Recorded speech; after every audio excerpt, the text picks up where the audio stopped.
Good morning sir. Good morning बच्चों। तो कैसे हो आप लोग? बढ़िया। तो कल हमने फिजिक्स में क्या पढ़ा था? समीकरण की शुद्धता की जांच करना सीखा था कि नहीं सीखा था? Yes sir. और होमवर्क में भी दिए थे 2 क्वेश्चन दिए थे कि नहीं दिए थे? गति का पहला समीकरण दिया था और तीसरा समीकरण दिया था। Yes sir. तो करके आए हो ना होमवर्क सब लोग? Yes sir. कोई भी चीटिंग तो नहीं कर रहा है कि नहीं करके आया हो? अगर चीटिंग की, अगर होमवर्क नहीं करके आए होगे, ठीक है, तो फिर समझ रहे हो? तो अभी ऑफलाइन में यानी बाद में मैं चेक कर लूंगा, ठीक है? और यहाँ पे नहीं करेगा कोई, नहीं तो आप बोल दिया कि बाद में चेक करेंगे तो यहाँ पे लिख नहीं रहो, अभी कहाँ यहाँ पे देखना है, ठीक? तो हमने आपको 2 इंपॉर्टेंट क्वेश्चन करवाए थे कि समीकरण की शुद्धता की जांच, जिसमें से एक तो वो आवर्तकाल वाला था, टाइम पीरियड की t = 2 पाई √L/g वाला, वो 3 वर्ष आ चुका है, ठीक है? 2019 में, 22 में, 24 में, तो अब 26 में आएगा, ठीक है? ऐसा नहीं है कि नहीं तो गैसिंग करने लग जाओ कि भाई 26 में आएगा तो घर पे जाके रखने लग जाओ। उसके अलावा कोई भी क्वेश्चन आ जाए तो आपको क्या पकड़नी है? मेथड, ठीक है? तो अपन मेथड की प्रैक्टिस एक बार कर लेते हैं। और एक क्वेश्चन और आया था 2024 में, तो उसको करवा देना हमने, ठीक है? तो वो क्वेश्चन नोट कर लो, क्वेश्चन नोट कर लो। ये वाला क्वेश्चन भी आया था 2024 में। अभिकेंद्री बल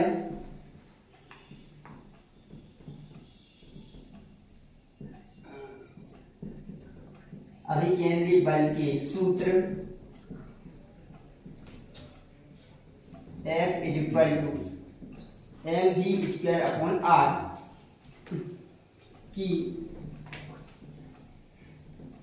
शुद्धता की जांच कीजिए, ठीक है? विमीय विश्लेषण की सहायता से ऐसा पूरा क्वेश्चन आएगा। तो विमीय विश्लेषण से ही करेंगे ना अपन शुद्धता की जांच। ये आया था 2024 में, ठीक है? तो बन जाएगा। Yes sir. ठीक है, अब शॉर्ट में बता दे रहा हूं, अभिकेंद्री बल क्या होता है? अभिकेंद्री बल होता है केंद्र की ओर लगने वाला बल। मतलब जैसे जो सूर्य के चारों ओर ग्रह चक्कर लगा रहे हैं तो गुरुत्वाकर्षण बल लगता है, लेकिन वो अभिकेंद्री बल प्रदान करता है उन ग्रहों को सूर्य के चारों ओर चक्कर लगाने के लिए। या फिर अभिकेंद्री बल को ऐसे भी डिफाइन कर सकते हैं, एक तो एक सिंपल सी डेफिनेशन कि केंद्र की ओर लगने वाला बल, या फिर किसी वस्तु को वृत्तीय मार्ग में गति कराने के लिए आवश्यक केंद्र की ओर लगने वाली बल को अभिकेंद्री बल कहते हैं। किसी भी तरीके से बोल दो, हमें क्या पता होना चाहिए, ठीक है? तो हमें उसके बारे में नॉलेज होना चाहिए कि वो होता क्या है। डेफिनेशन तो हम बना लेंगे, ठीक है? तो केंद्र की ओर लगने वाली बल को क्या बोलते हैं? अभिकेंद्री बल कहते हैं। वो अपन अच्छे से पढ़ेंगे। आपने देखा होगा कोई भी मोड़ होता है रोड पे, तो आप देखते हो ना कि बाइक अपन बहुत तेज चलाते हैं तो अपन को ऐसे मुड़ना पड़ता है। मुड़ते हो कि नहीं मुड़ते हो? जब तक ऐसे झुकोगे नहीं तो क्या होता है, स्पर्श रेखा की दिशा में आप फिर जाओगे, यानी कि गिर जाओगे कि नहीं गिर जाओगे अगर मुड़ोगे नहीं तो। आपने देखा होगा कि बरसात के समय में साइकिल चलाती हो या कोई भी वाहन चलाती हो तो ये कीचड़ होता है, कीचड़ में ऐसे चलाओगे, अभी मौसम आने वाला है, ठीक है? तो जब भी आप इस तरह से साइकिल निकालोगे तो ये क्या होता है, कीचड़ ऐसे फूटता है नहीं फूटता है? Yes sir. स्पर्श रेखा की दिशा में अच्छे से डिटेल में अपन वृत्तीय गति वाले चैप्टर में समझेंगे। यहाँ पे शॉर्ट में समझ लो तो ऐसे फिरता है कि नहीं फिरता है। तो वहाँ पे अपन मड गार्ड लगा देते हैं। मड मीन्स मिट्टी, गार्ड मीन्स सुरक्षा करने वाला, मिट्टी से सुरक्षा करने वाला मड गार्ड बोलते हैं ना, साइकिल में लगा होता है। तो अभिकेंद्री बल नहीं मिल पाता इस कीचड़ को, तो स्पर्श रेखा की दिशा में क्या हो जाता है, रुक जाता है, ठीक है, या गिर जाता है। जैसे वही हम इसमें यहाँ पे है नहीं, रस्सी है यहाँ पे नहीं है, ठीक है? रस्सी होती तो हम दिखा देते कि भाई उसको अपन बांध के ऐसे देखो, एज्यूम करो जब भी अपन रस्सी में किसी भी पत्थर को ऐसे बांध के और घुमाते हैं और जैसे ही जहाँ पे छोड़ते हैं तो वो स्पर्श रेखा की दिशा में फिरता है कि नहीं फिरता है? जब हम अपन अभिकेंद्री बल केंद्र की ओर लगने वाले बल को क्या कर देते हैं, 0 कर देते हैं, तो वो केंद्र की स्पर्श रेखा की दिशा में फिर जाता है। वो अपन अच्छे से पढ़ेंगे वृत्तीय गति वाले, ठीक है? तो उसका फॉर्मूला होता है F = mv²/r। मानोगे नहीं, देखना ही है, ठीक है? खाली लीड दे दी मेरे मोबाइल की, ठीक है? चार्जर खराब करवाओगे क्या? देखो इसको अगर हम ऐसे वृत्तीय मार्ग में घुमा रहे हैं, ठीक है? तो घूम रहा है कि नहीं घूम रहा? मतलब मैं यहाँ पे इस पे क्या कर रहा हूँ, फोर्स अप्लाई कर रहा हूँ केंद्र की ओर। इसको ऐसे खींचते हैं ना तो इस पे कहाँ लग रहा है, केंद्र की ओर बल, लेकिन मैं बल 0 कर दूं तो चला गया कि नहीं चला गया? जहां पे छोड़ूंगा ना, मैंने यहाँ पे बल छोड़ा तो वो स्पर्श रेखा की दिशा में फूट जाता है कि नहीं फूट जाता है, ठीक है? तो ये क्या हो गया? फिर क्या इस पे आप मोबाइल बांध लो, मोबाइल बांध लो। साले तुम तो चाहते ही कि मोबाइल टूट जाए मेरा, ठीक है? लो रखो यहाँ पे, ठीक है? तो यहाँ पे क्या हो गया? अभिकेंद्रित बल का एक फॉर्मूला है, तो इसकी शुद्धता की अपन को क्या करनी है? जांच करनी। तो दुनिया का कोई भी अगर फॉर्मूला आ जाए और वो फॉर्मूला बनाए तो शुद्ध ही होगा ना, होगा कि नहीं होगा? तो अपन को उसकी बस जांच करनी है। तो ये फॉर्मेलिटीज मैं नहीं लिखवा रहा हूँ, आप लोग लिख लेना कि भाई समीकरण में दिए गए सभी राशियों की दिमाग को लिखने पर, तो लिख लोगे। तो दिमाग कौन कौन से दिए? सभी मात्रा कौन कौन से दिए? जैसे एफ है, बल है, तो बल की दिमाग क्या हो जाएगी? क्या होता है? M L T power minus 2। अब इतना तो याद होना चाहिए भाई, याद नहीं है मतलब बार बार यूज करते हैं अपन। अब नहीं है, मान के चल तुम गधे हो, एक्सेप्ट करो। अब जब नहीं है यार तो क्या हो? गधे। तो एफ बराबर क्या होता है? एम ए, ठीक है? अपन निकाल लेंगे, यही आएगा, देखना, ठीक है? अपन को क्या है? मेथड पता। एम का क्या हो जाएगा? Capital M. अब ए का भी नहीं पता, अब तुम गधे नहीं हो, अब तुम महागधे, ठीक है? गधे से स्क्वायर, ठीक है? तो ए बराबर क्या होता है? Delta B upon delta T, होता है कि नहीं होता है? सर अब इसके बाद में एम तो यहाँ पे एम रहेगा, रहेगा कि नहीं रहेगा? अब डेल्टा बी का भी नहीं है पता तुम्हें, पता तो होना चाहिए लेकिन नहीं है पता, तो बी इक्वल टू क्या होता है? ds upon dt। और ds विस्थापन का तो होना चाहिए ना पता, तो विस्थापन का क्या होता है? l होता है, लंबाई है ना एक प्रकार की, और समय क्या है? समय की क्या होती है? t। तो क्या हो जाएगा? l t पावर -1, t ऊपर जाएगा तो -1, तो यहाँ पे v की जगह पे रख दो क्या? l t पावर -1, ठीक है? और एक डेल्टा t का ये भी तो समय है ना, तो समय का क्या हो जाएगा? t।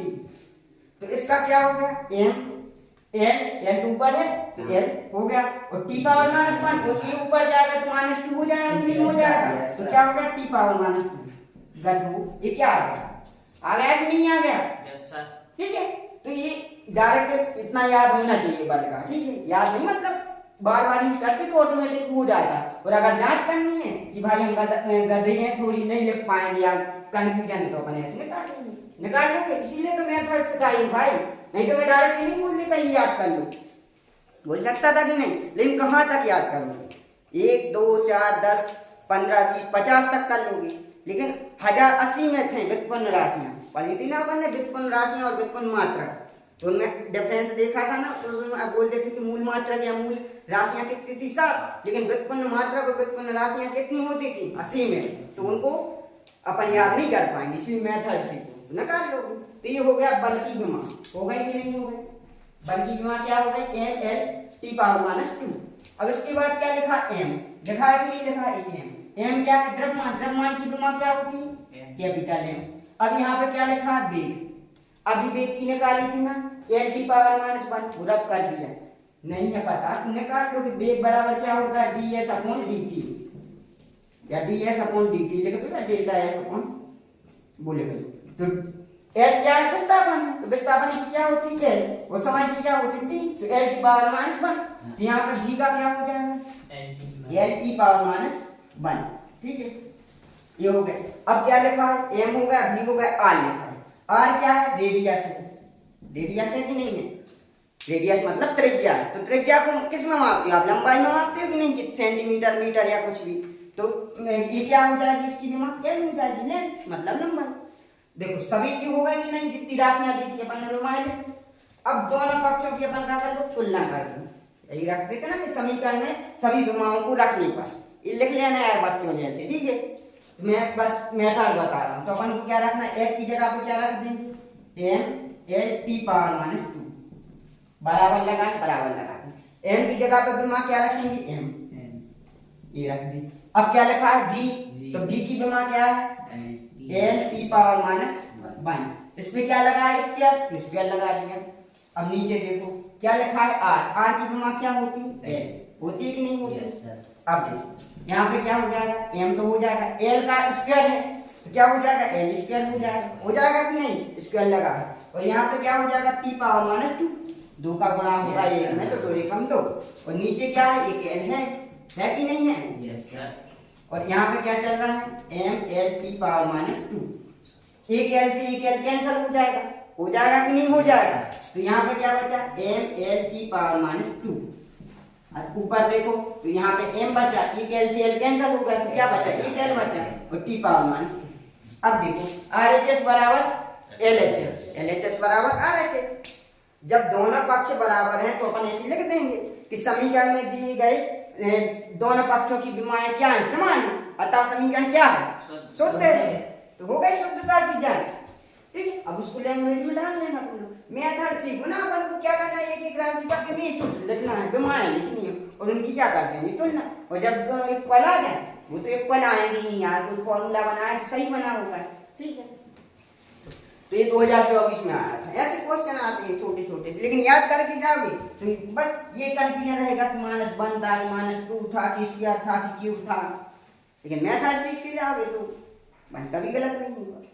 कर लिया नोट सभी ने? Yes sir. इसको अब रब कर दें। Yes sir.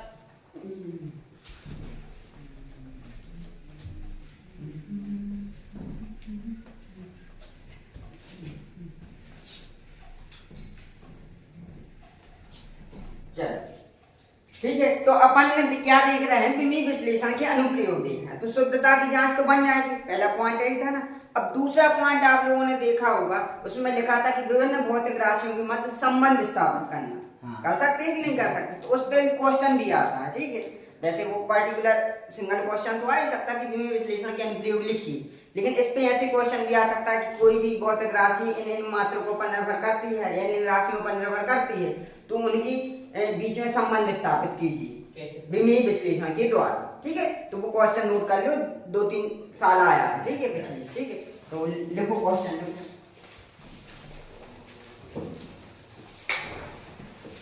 चला लो लख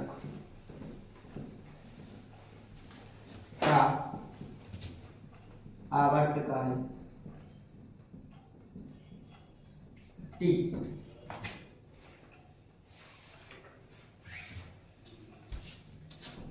उसकी प्रभावकारी लंबाई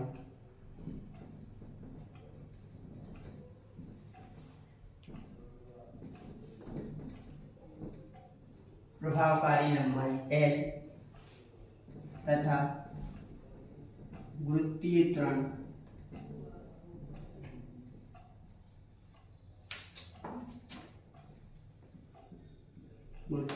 G होता है, G पर निर्भर करता है।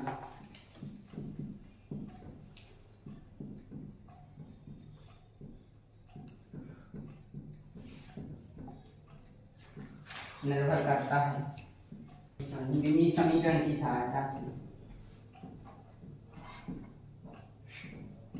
समीकरण की सहायता से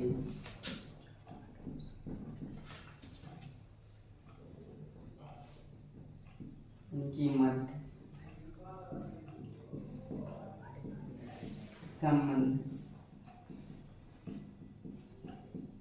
स्थापित कीजिए। क्वेश्चन आया था 2019, 20 और 22 में, लिख लो 2019, 20 और 22 में आया था, इसलिए लिखवा रहे हैं हम, थोड़ा ट्रस्ट बढ़ेगा तुम लोगों का। ये आए थे क्वेश्चन, ठीक है, जाके देख भी लेना, 19 का पेपर, 20 का और 22 का ये वाला क्वेश्चन आया था। तो क्या दिया है इसमें, सरल विलक्षण का आवर्तकाल, कल ही बताया था ना, आवर्तकाल का फॉर्मूला क्या होता था, T = 2π√L/G होता था कि नहीं होता था। और कल बताया था मैंने, L क्या है, प्रभावकारी लंबाई, और G क्या है, गुरुत्वीय त्वरण। ठीक है, तो इन पे क्या कर रहा है, निर्भर कर रहा है ना, कर रहा है कि नहीं कर रहा। तो विमीय समीकरण की सहायता से अपन को इनके मध्य में संबंध स्थापित करना है। ठीक है, तो अपन अब करते हैं वो मैथ, उसकी जब वो फॉर्मूला दिया था हमने, तो अपन को क्या करना था, शुद्धता की जांच। अब वो क्या बोल रहा है कि इन पे निर्भर करता है, तो आप विमीय समीकरण की सहायता से सिद्ध करो कि कैसे निर्भर करता है। ठीक है, चलो अब बताओ विमीय समीकरण में क्या होता है, MLT होता है कि नहीं होता है, MLT। ठीक है, तो यहाँ पे लिख लो, लिखो यहाँ से, माना इसको हम ऐसे करवा दे रहे हैं कि एग्जाम में ऐसे करके आना है। ठीक, तो माना कि L की घात, L क्या है, प्रभावकारी लंबाई, तो L की घात A, ठीक है, G की घात जी की घात बी, एल की घात ए, जी की घात बी, ठीक है, एवं एम की घात सी है। क्या है? सी है, स्मॉल सी है। तो यहाँ पे एम कहाँ से आया? ठीक है, तो ऐसा भी क्वेश्चन आया था, जी आया था 19-20 में, 22 में ऐसा क्वेश्चन आया था कि प्रभावकारी लंबाई एल, वृत्तीय त्वरण जी और सरल लोलक के द्रव्यमान एम पर भी निर्भर करता है। ठीक है, उसके पेंडुलम के द्रव्यमान पर भी तो निर्भर करता है। ठीक है, आवर्तकाल। तो वहां पे इसलिए अपन ने तीनों चीजें ले ली। क्या? प्रभावकारी लंबाई की घात क्या है? ए है, वृत्तीय त्वरण जी की घात क्या है? बी है, और द्रव्यमान एम की घात क्या है? सी है। ठीक है, अतः दिया गया है, अतः दिया गया है, क्या दिया गया है? ठीक है, अतः दिया गया है टी, ठीक है, अनुक्रमानुपाती क्या दिया गया है? एल के ऊपर ए की घात, ठीक है, जी के ऊपर बी की घात और सी के ऊपर एम के ऊपर सी की घात। ये दिया है कि नहीं दिया है? इन पर निर्भर कर रहा है ना, प्रभावकारी लंबाई, वृत्तीय त्वरण और द्रव्यमान, इन तीनों पर निर्भर कर रहा है। तो इसकी क्या होगी? अनुक्रमानुपाती। ठीक है, अब इसको अनुक्रमानुपाती का चिन्ह हटा दें, ये सीख लेना आपको। जब भी अनुक्रमानुपाती का आप चिन्ह हटाओगे या समानुपाती का, तो एक नियतांक आता है। ठीक है, तब अपन इक्वल टू का साइन लगा सकते हैं। तो टी इक्वल टू क्या हो जाएगा? के एल के ऊपर ए की घात, जी के ऊपर बी की घात और एम के ऊपर सी की घात। जहां के एक नियतांक लिख लो, जहां के एक नियतांक है, यहाँ ये एक नियतांक है, इसको समीकरण नंबर बना दो फर्स्ट। ठीक है, अब यहां से देखो, समीकरण एक में, समीकरण एक में प्रभावकारी लंबाई एल की विमा क्या हो जाएगी? लंबाई की विमा क्या होगी? Capital L. ठीक है, लंबाई की विमा या एल की विमा एल, फिर क्या है? जी, जी क्या है? वृत्तीय त्वरण की विमा, त्वरण की विमा क्या होती है? शायद बताओ। L T minus 2। गुड, क्या हो जाएगी? L T power -2। ठीक है, त्वरण है, चाहे वृत्तीय त्वरण हो या रेखिक त्वरण हो या कोणीय त्वरण हो। ठीक है, तो क्या होगी? त्वरण का क्या हो जाएगा? L T power -2। याद कर लिया क्या? निकाल के देखा ना? ठीक है, तो जी की विमा क्या हो गई? ए हो गई। और क्या है? तीसरी यूनिट क्या है? एम है। तो एम की विमा क्या हो जाएगी? हर्ष, एम की विमा हो जाएगी एम। और क्या? तो द्रव्यमान की विमा क्या होती है? एम। इनके मान रखने पर, इनकी विमाएं लिखने पर या रखने पर, लिखने पर। अब समीकरण कौन सा? ए है ना, तो देखो टी है, तो टी इज इक्वल टू के है ना, तो के लिख दिया। अब देखो एल है, तो एल की विमा क्या है? कैपिटल है, तो क्या हो जाएगी? एल। एल के ऊपर कितने की पावर? 80। फिर क्या है? जी, जी की क्या हो जाएगी? L T power -2। इस पे क्या है? टी, और फिर क्या है? एम। तो एम की विमा क्या हो जाएगी? एम। तो इस पे पावर कितने की आ जाएगी? सी है। अब इसकी बात देखो, के है यहाँ पे, अब एल यहाँ पे, एल यहाँ पे है कि नहीं है? गुणा में घाटे क्या होती हैं? जुड़ जाती हैं। तो यहाँ पे देखो, एल के ऊपर बी की पावर है कि नहीं? और यहाँ पे ए की पावर है, तो यहाँ पे क्या हो जाएगी? एल की पावर ए प्लस बी। आ रहा है इतना समझ में? गुणा में है तो घाते जुड़ जाएंगी, ए की पावर और बी की पावर, तो क्या हो जाएगा? ए प्लस बी हो जाएगा कि नहीं हो जाएगा? और टी के ऊपर क्या हो जाएगा? पावर -2b, 2b हो जाएगा कि नहीं? यहाँ एक था तो एक का बी में गुणा करेंगे तो बी ही आएगा, लेकिन -2 का गुणा करेंगे बी में तो क्या आ जाएगा? -2b। ठीक है, और यहाँ पे क्या है? तो एम के ऊपर सी की पावर। ठीक, अब देखो, इसको समीकरण नंबर बना दो 2, समीकरण नंबर 2 बना दिया। यहाँ देखो, अब देखो, विमीय संगतता के सिद्धांत से, विमीय अभी आएगा समझ में, विमीय संगतता के सिद्धांत से अभी नोट कर दिया, अभी अपन शॉर्ट में करेंगे ना, बिल्कुल इजी है। ठीक है, तो विमीय संगतता के सिद्धांत से समीकरण 2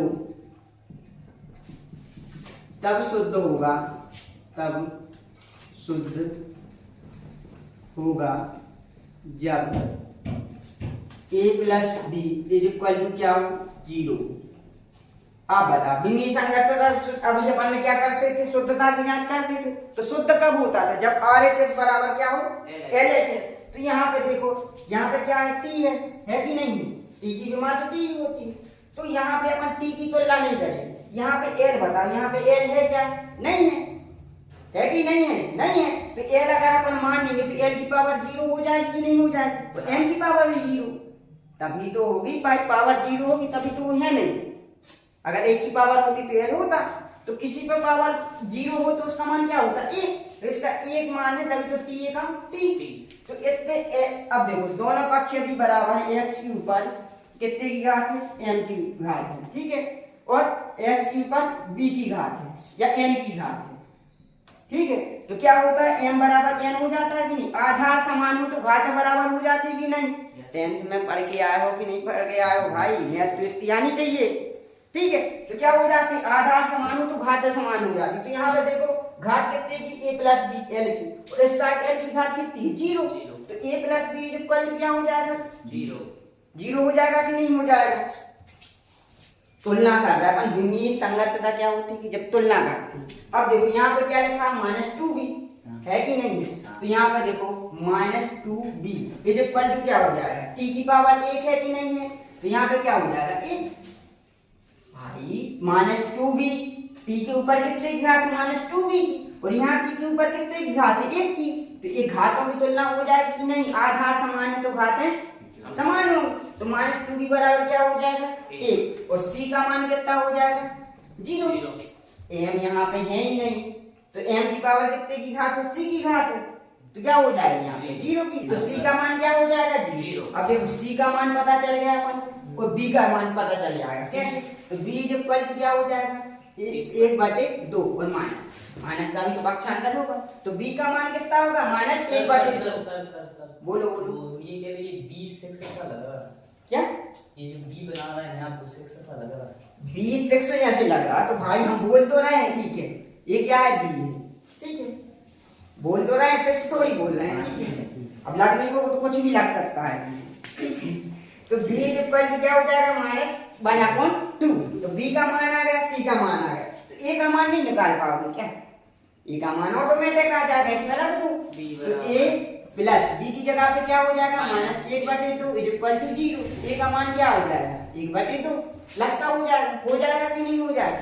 अब देखो a का मान आ गया, या b का मान आ गया, और c का मान आ गया, तीनों का आ गया कि नहीं?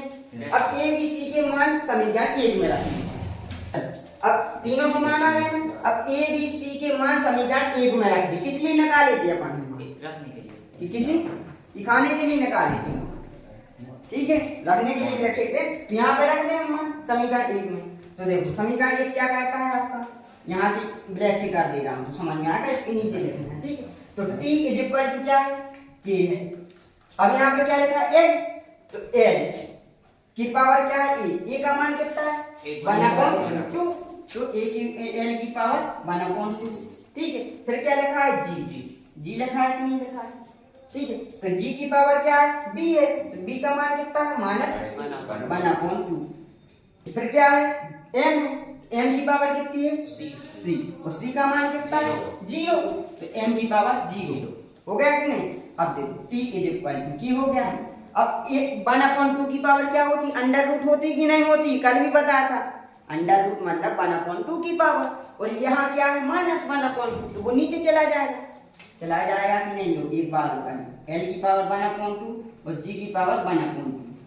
ऊपर क्या है? माइनस से नीचे आएगा तो प्लस हो जाएगा, और m की पावर 0 है, मतलब मान कितना हो जाएगा? 1। और 1 का किसी भी संख्या में गुणा करो तो वही होगा कि नहीं होगा? लो ये लिख लो गधो, ठीक है। अब लिख लो, तो यहाँ पे क्या हो गया? m की पावर 0 का 1, अब 1 का गुणा करेंगे तो वही आएगा। अब देखो यहाँ पे क्या हो जाएगा कि अब 1/2 कट कैसे जाएंगे यार? जब आधार समान तब कटते हैं भाई, ऐसे कट जाएंगे। क्या हो जाएगा? 1/2 की पावर है, 1/2 की पावर है, तो दोनों के ऊपर अंडर रूट आ जाएगा। क्या आ जाएगा? अंडर रूट l/g, ठीक है। t equal to k under root l/g, यही तो अपन को सिद्ध करना था।